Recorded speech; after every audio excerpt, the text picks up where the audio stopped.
Eternal formats are sturdy.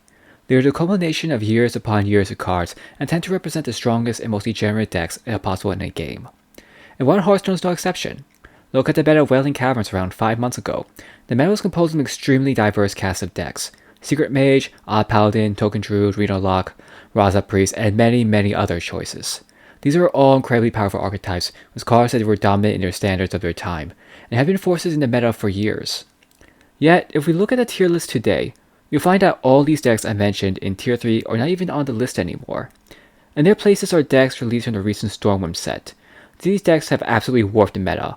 All older decks, and non-bug decks, are created to beat one of the Stormwind decks. All others, including many of those once meta decks, are not even on the list anymore. Secret Mage, Tier 3, only because it beats non-meta decks. Odd Paladin, also Tier 3. Druid Combo, Tier 3. Raza Priest, unfortunately not on the tier list anymore. This deck was the strongest deck in the wild format a few months ago, now it's not even on the tier list anymore. So this brings up a question. What the fuck happened? An Eternal format is sturdy. They can usually handle whatever a standard power set can release. Yes, sometimes there are design mistakes. But even then, an Eternal format can usually adjust with their deep card pools and foster a reasonably diverse meta. One overpowered card usually will not absolutely destroy a meta to the point that it wipes out all pre-existing decks. It is basically unheard of for an entire format to be completely remodeled by a standard level set, with exception of maybe like 2 reasons. One, either incredible amount of power creep, or 2, an incredibly problematic mechanic that completely reshapes the game. Let me put it in another way. Think of all the broken cards in Hearthstone's history. None of them compete versus what decks that came out of Stormwind. None. The video is going to talk about in depth about what I think happened in Stormwind, why I completely flipped the format, and about the mechanic that did this.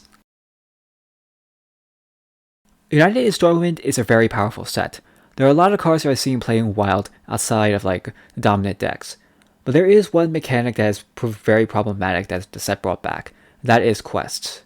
And this is where the problem lies, because the quest mechanic has the potential to be very dangerous and format warping shown by previous metas, and this time Blizzard has created the most refined iteration of them. For clarity's sake, let me explain.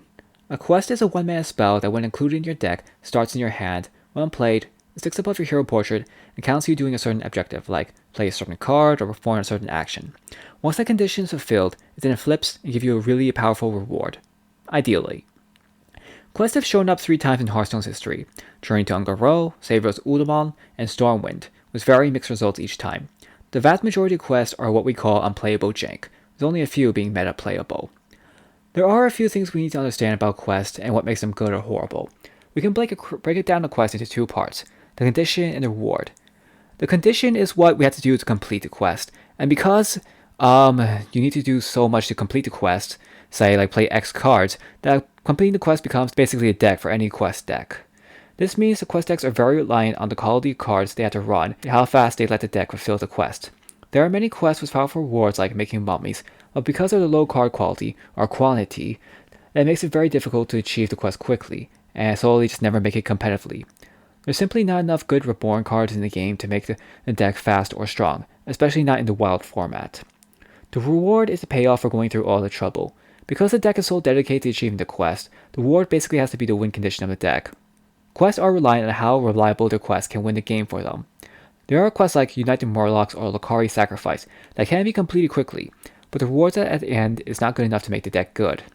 This is why most decks don't see competitive play. Either they rely on very poor quality cards, or they have a lackluster reward incapable of swinging the game in their favor. But there was one dangerous instance of a deck that filled both conditions and became a dominant meta threat. And that quest is the Cavern Below. Quite frankly, this video wasn't that difficult to make because we had the same discussions in quite in depth about like 4 years ago. The Cavern Below highlights a lot of the issues with quests we see in the wild right now. The Cavern Below was one of the early successful quests in the game. It had a condition that could be reasonably fulfilled, and surprisingly, it had a reward that made it very good at closing out the game. The Cavern Below, upon completion, gives a reward the Crystal Core, a 5-mana spell that makes all minions you play 5/5s. This was overlooked when it was first released and kinda laughed at. What people quickly realized was that by running a bunch of 1-mana minions, you could flood the board with a bunch of 5/5s and overwhelm the opponent with raw stats, which was really strong. When the Cavern Below was in standard, created a bunch of different issues for the format, and generated quite a bit of balanced discussion. The biggest was the problem of consistency and the problem of interactivity. You see, quests have a tendency to become very linear in playstyle. This means they want to do their own thing and not interact with their opponents. There are ways to avoid this, and this isn't a problem with all quests. I think the Savior Udamon's Hero Power quests were a very good way of avoiding this. But quests, when the win condition is completing the quest itself as fast as possible, can be problematic because it's not possible to stop them from completing it. Hearthstone always has this problem with linear decks. Basically, unlike, say, Magic, where we have counter magic and discard spells to disrupt an opponent, Hearthstone does not have any such systems backed into its core mechanics to interact with its opponents. There is no mechanic that lets you interfere with a hand or on the stack. Because of this, it's very difficult to disrupt an opponent with a deck that does not revolve around the board, like, say, a combo deck, and quest decks hold the same problem. You almost cannot do anything to stop the completion of a quest. A good quest deck will always complete the quest. It's not a matter of it is a matter of when. You will always have to face whatever the quest reward the deck has. You have to play through it, which, being a win condition, is not usually possible. This is also complemented by the mechanic that where the quest always starts in your opening hand. You cannot brick as a quest deck.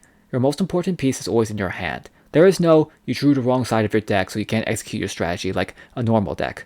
You will always be able to complete the quest. This gives quest a natural consistency, as well as gives some polarizing matchups. All decks have bad matchups, but due to variance with card draws, this usually helps even out things. Sometimes the combo deck has key pieces at the bottom of its deck at an important time, or maybe the control deck doesn't have the board wipe when the opponent has a full board of minions. This keeps most decks more around the 50-50 range. Decks do trip, and they do fall on their faces. But this is less pronounced in quest decks. A quest deck might stumble. There are differences between slow and fast hand, but will never fall flat on its face. Because of this, quest decks are very good at consistently doing its own thing. It is incredibly favored against decks that can't handle that thing. For example, Quest Rogue and Quest Warrior both murdered the control decks in their respective format, because slow decks can't play through wave after wave of 5/5s and Ragnarok's hero power. On the flip side, because they devote so much of their deck to the quest, they tend to be weak to certain things that their deck does not cover. Like Quest Rogue was like 30-70 to all decent aggro decks because, again, the deck was nothing but small minions and bounce spells, quest fodder, and all these stuff is useless versus aggro decks. The other problem is interactivity, in that the reward that they give is very powerful, and the good ones often bring some kind of permanent effect that cannot be interacted with. Because quest payoffs need to be good, it often comes in the form of some kind of permanent effect. When the Crystal Core is cast, there's nothing you can do to reverse the effect. There's almost no way to stop the quest reward from making 5/5s. There are some super niche answers like Dirty Rat or Saboteur or Hero Power Swap shenanigans for different quest rewards. While these answers are very inefficient, there's a chance you don't have them at the right time, they whiff, they hit the wrong minion or spell, or lower your chances versus the other decks that they're not worth running at all. Let me give you an example of this. This season, I climbed with Reno Even Warlock, running both Dirty Rat and Demonic Project. Out of all the questline warriors and questline hunters I played against, which is a lot, I hit Rokara or Tavish a total like 3 times during this entire run. I tried a lot, and I just never had the opportunity to really snipe the reward. One of the bigger problems was that they were just not very reliable enough. Against questline warriors, it's impossible to hit the Rokara because the deck is entirely minion, so my tech choices were just useless. At questline hunters, I just never had the opportunity. Either they would play the quest reward on the turn they got it, or the opportunity just never came up. Like one time against questline hunters, I tried to dirty rat out their Tavish, and they only had 2 cards in hand, and one of them was Tavish. I hit Baku, and that made me very upset. It just shows how difficult it is to interact with these quests. Because of this, quest decks are really hard to tech out on meta, and countermeasures are just not good enough, except for one I'll mention later.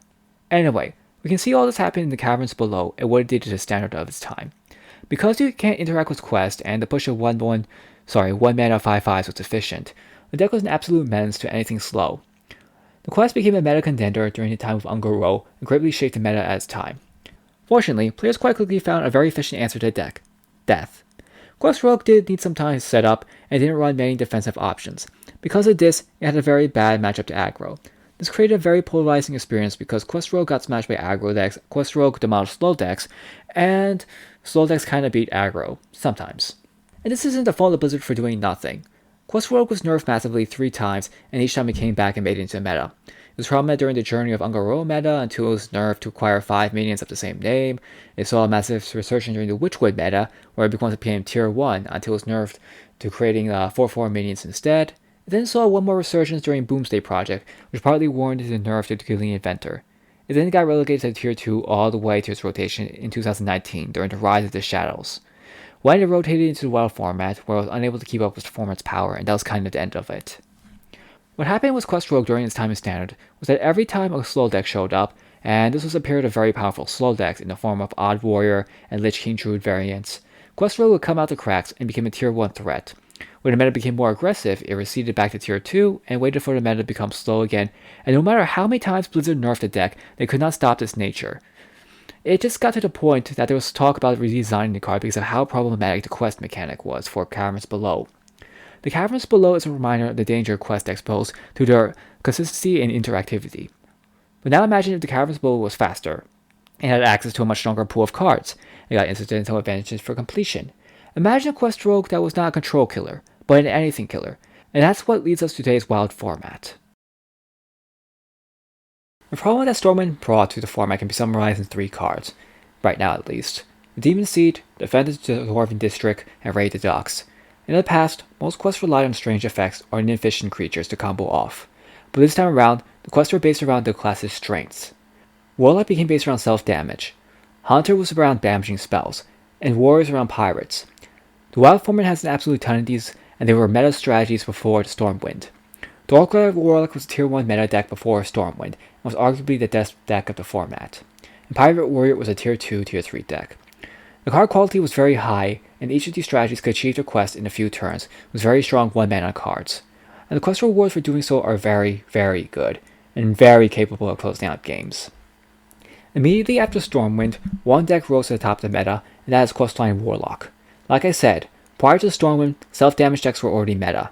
Darkglare Warlock was arguably the best deck in Stormwind, and funnily enough, after about the time of writing this and after Darkglare has been nerfed, Pagan Warlock is still a contender. This means the quest deck has a very strong shell to work with. The quest was based around doing damage to yourself, which Warlock is very good at. Warlock has a lot of strong 1-mana damage minions like Kobold Librarian, Tour Guide, Crystallizer, and Mana Flame Imp that could complete the quest very fast while refilling the board. This was backed up by powerful, cheap, yet damaging card generation like Raise Dead and Backfire to bring out a continuous stream of threats. This shell was complemented by the infamous Darkglare, which allowed a player to generate mana off their self-damage to just dump their hands, leading to very powerful high rolls. The deck also had some of the strongest early game answers possible. Plague of Flames, Touch of the Nerazim, and Spirit Bomb kept the deck healthy versus a wide variety of decks, at least long enough for Tamsin to hit the board and win the game.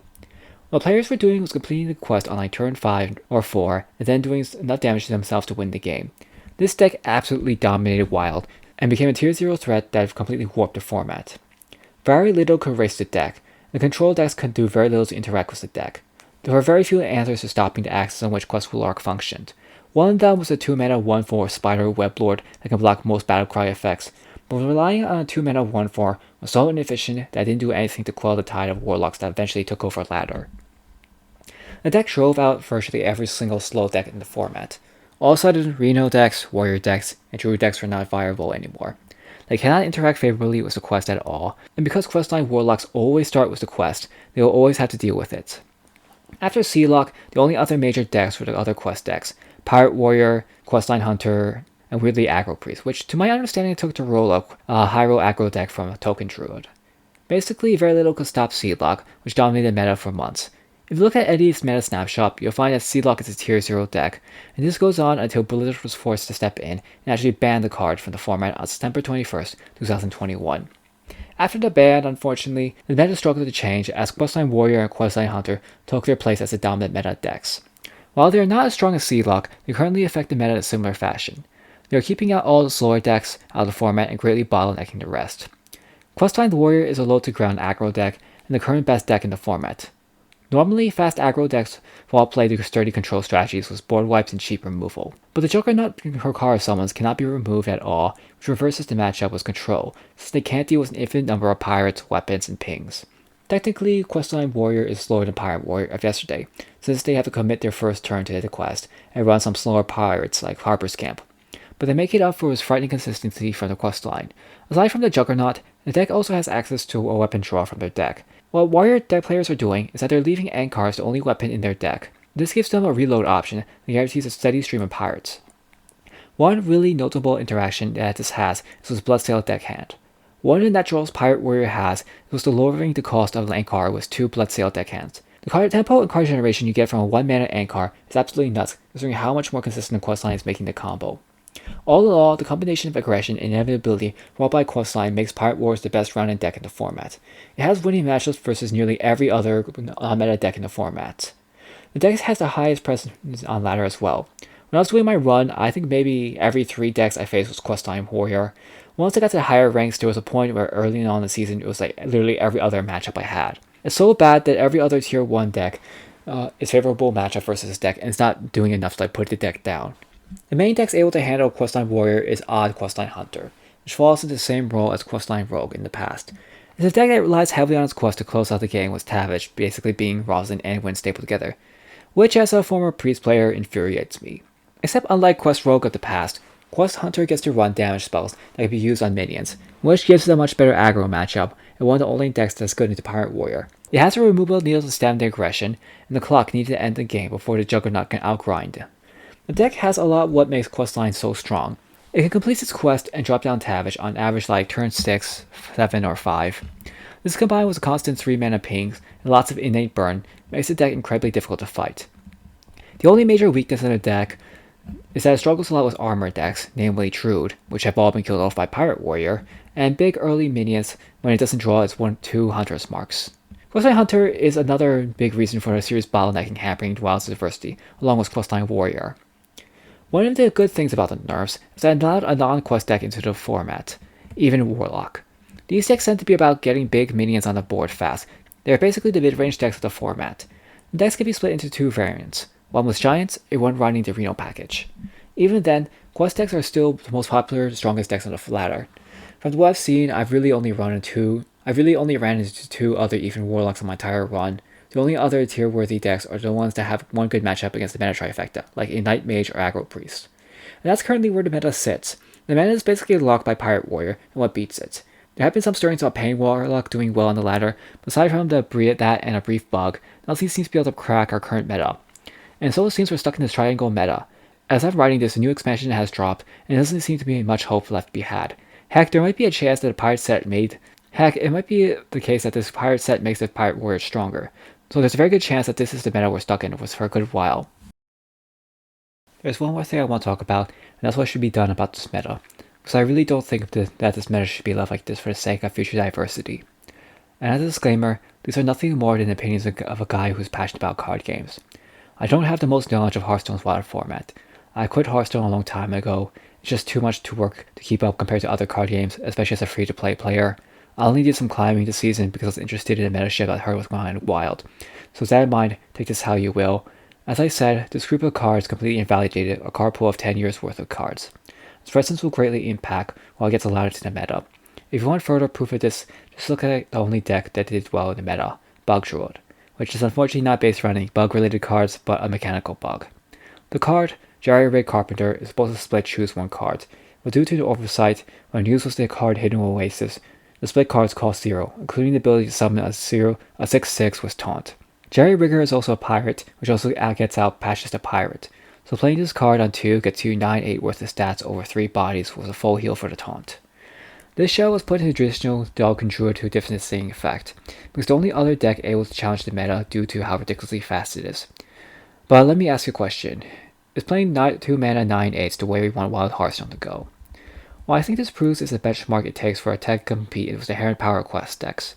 If something wants to compete, it needs to match the power of these decks, and is that something that will ever happen? There's a good chance that another 10 years of Hearthstone will not create a deck that can compete with the questline decks, as I don't think Wizards wants anything that have that power in Standard. Because of this pinch of diversity of Wild, I do think bans are warranted. I really do expect to see some in a few months from now, due to how slow Wild's balance is.